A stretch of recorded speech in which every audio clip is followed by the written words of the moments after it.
现在2台相机放在您面前，您能告诉我哪台相机是用来装逼的，哪台是用来拍照的？这是只能拍摄黑白照片的理光 GR4 Monochrome， 这是1像素的中画幅相机哈苏 XD 2代。我知道把它们放在一起，从性能上来讲没有什么可比性，它们是完全不同的物种。但是在这2台相机上又有一个相同的标签，是用来装逼的。本来我还想反驳一下，但是实际上拿起相机，自己微微上扬的嘴角这是隐藏不住的。嚯，这不就是森山大道吗？黑白的理光与色彩科学的哈苏，哪个逼格更高？实际使用的感受差别在哪儿？如果把哈苏的照片也调成黑白，那这2个能有什么区别？今天的节目就是对潜伏在自己内心深处的小虚荣心进行一次窥视，也是我对这一台自己购买的理光 GR4 黑白机最真实的使用体验的大公开。欢迎收看《采风摄影生活杂志》，我是大马猫本。您是喜欢彩色还是喜欢黑白？我放一组2个相机在同一场景拍摄的照片。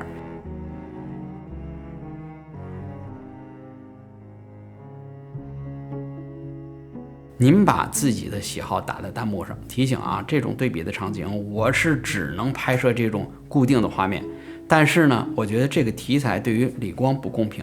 理光之所以从摄影圈胶片时代一直火到现在，就是因为它的优点是在纸面上看不出来的，就一个字儿：快。这种畅快淋漓的操控，还有人机交互，成就了理光 GR 街拍神器。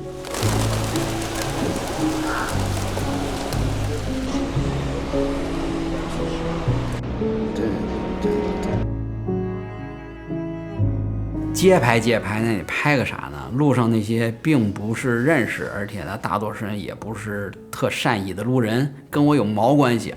但是我觉得街拍对我来说唯一的一个作用，就是在现实的光线和场景，在不被自己控制的环境下边，锻炼自己的观察力，锻炼自己对环境的感知能力，还有人们行为的这个判断、预判的能力。在用眼观察时间和空间流淌中的这个灵机一动，然后把脑中的构思快速的传递到手中的相机，咔嚓成就一张照片。所以快是对人对相机的双重考验。理光 GR4 的快是行业中的标杆，那我们摄影师自己呢？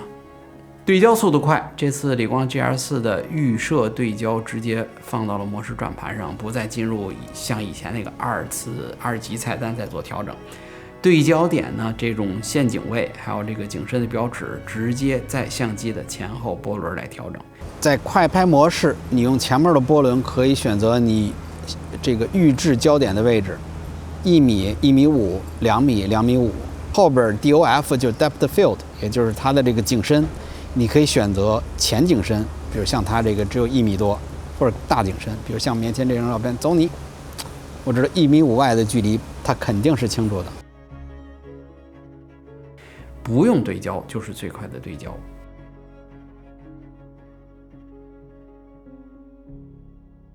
曝光补偿按钮呢，在拇指有专门的按键，这个触手可及的位置，还兼顾可以设置什么感光度的设置，还有照片风格的选择。当然了，你也可以用这个波轮来进行控制。理光 GR 的人机操作能够自定义来适用不同操作习惯的人，而且理光 GR 开机也快，按下电源秒开，不用怕错过这个拍摄的时机，就一直开机待机，白白浪费耗电。GR Monochrome 的实际续航，我觉得300张问题不大，完全没有上一代理光 GR3 的时候要频繁的换电池的这种纠结、这种焦虑。带理光出门还是带哈苏出门，我觉得这是完全2种不同的心态。从体感上啊，理光的体积小，往兜里一揣，几乎没有什么存在感。你可以说相机在手，那你更可以说这个相机在自己的心中，这就是那种手中无剑，心中有剑的感觉。那哈苏呢？这个大金属盖的往身上一背，它是个物件。使用哈苏的啊，我觉得有点狐假虎威的这个快感。您看啊，首先大家对哈苏的第一印象是什么？它贵呀，中画幅的价格就摆在这儿了。富在深山有远亲啊！你看那个罗洪楼老师牛逼的地方，不光是摄影技术，更多的是在天上同时起飞的那2架直升飞机。第二呢，有人说这个哈苏色彩科学是玄学，这事儿属于信则灵，不信则不灵。但是1亿像素却是实在实数得出来的，那个细节是看得见摸得着的证据。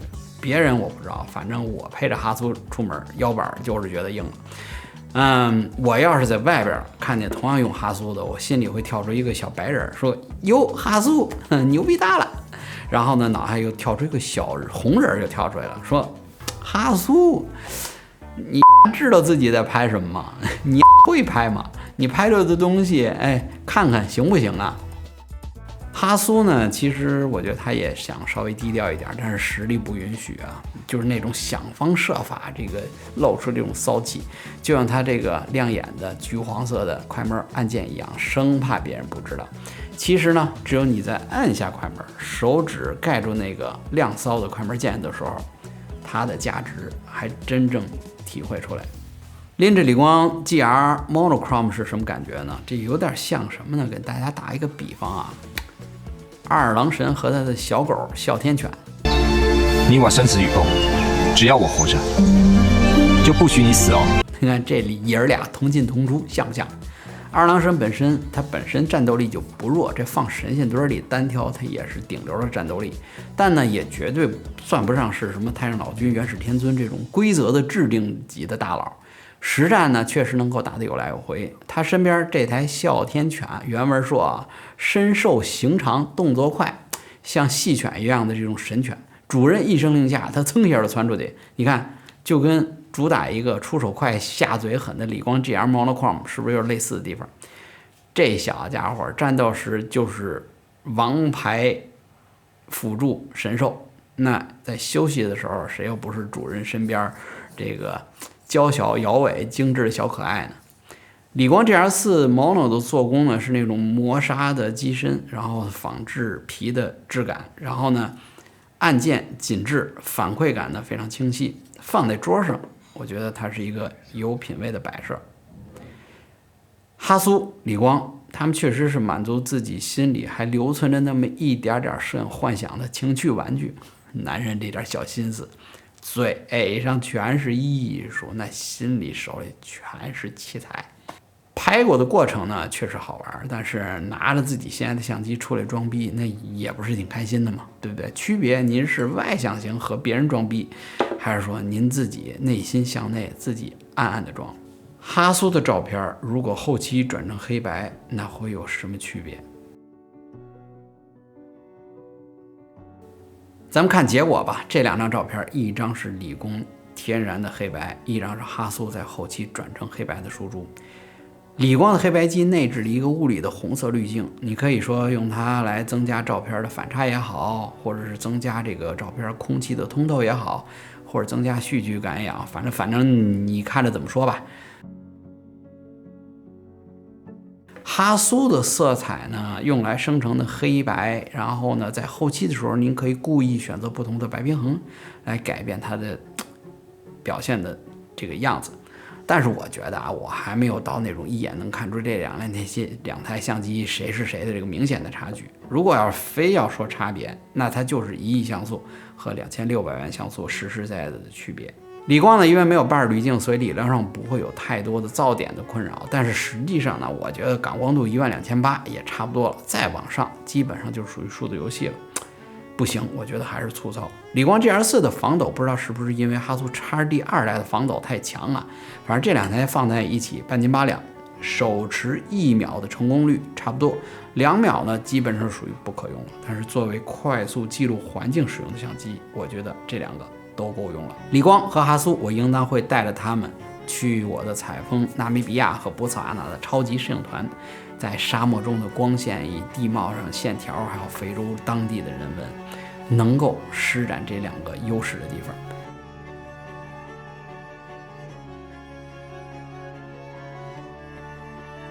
采风超级摄影团上期节目我说2027年不是口误，因为2062年的非洲肯尼亚的大迁徙，还有加拉帕戈斯、亚马逊，还有南极的航线只有0星1、2个的位置，马上就满了。所以呢，如果你想报名的话，2027年已经开放招募，欢迎参加。详情你可以见下边的置顶的评论。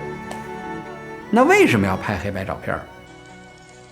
成就感呀。GR 的黑白机型目前只有28毫米镜头这个版本，我觉得有点遗憾，因为我觉得28毫米镜头对我来说有点太广了，画面的场景会觉得有点乱。我自己更喜欢更专注的、更局部的40毫米的焦距啊，但是我判断大概率黑白这个产品线不会出40毫米焦距了，因为黑白摄影本来就是做了减去色彩的减法，如果再从镜头视角上变窄做减法，那我觉得未必也是一个好选择。从实际使用来讲呢，我也确实觉得黑白的28毫米的视角比彩色的28毫米更容易使用。黑白摄影会天然的减掉画面里边的杂音，黑白摄影甚至不怕乱。我特想问大家一个问题啊，就是你觉得黑白摄影难还是彩色摄影难？咱们在弹幕上打出来。理光相机的黑白真的是不挑光啊，什么硬光啊，什么软光啊，啥光线它都能接得住，也不挑环境光的色温，那种像被玻璃幕墙或者人造光源污染的环境啊，也一样可以拍。我用哈苏时是从来不会用滤镜或者所谓的这种后期风格的色彩的，我不喜欢别人给我的照片添油加醋。但是理光的 GR 的黑白里边它是有这个滤镜的选项的，我居然会理直气壮的使用。其实黑白的滤镜就是把光线的这个过渡来做一个人为的切割嘛，对不对？这种滤镜我用起来是没有任何的愧疚感。拍黑白呢，我也没有那么多讲究了，只要看见长着白头发的或者是光头的，上去就先摁一张，马格南那味儿不就有了吗？有些招使不得呀。总结，喜欢拍黑白，那有人说玩胶片不就行了吗？黑白卷也没多少钱啊，对不对？15刀一卷，而且呢还能自己在家手冲，算了算确实没多少钱。但是呢，手冲胶眼这手艺就跟手冲咖啡一样，你自己在家玩玩还凑合，但是你想得到画面稳定的、持续的打出表现一致的这个咖啡沫，那没有几百杯咖啡或者说几百卷的胶卷的冲洗的练习，你根本不可能。反正我是舍不得投入那么多时间、那么多精力来玩胶片。你这是没看清社会的潮流啊！我既要这种逼格涂个数字图像的即拍即看，然后又能即开即时的快感，对吧？又刺激又快速。数字黑白对我来说呢，就是电子榨菜，赛博斗蛐蛐，图个乐，对不对？人畜无害，那真是快乐。好了，这就是本期的全部内容了。估计呢说的内容有人同意，有人不喜欢。你慌什么呀？如果您一条评论骂不死我，那咱就还能继续更视频，只要您一键3连。感谢收看本期的节目，我是大马猫本，咱们下期再见。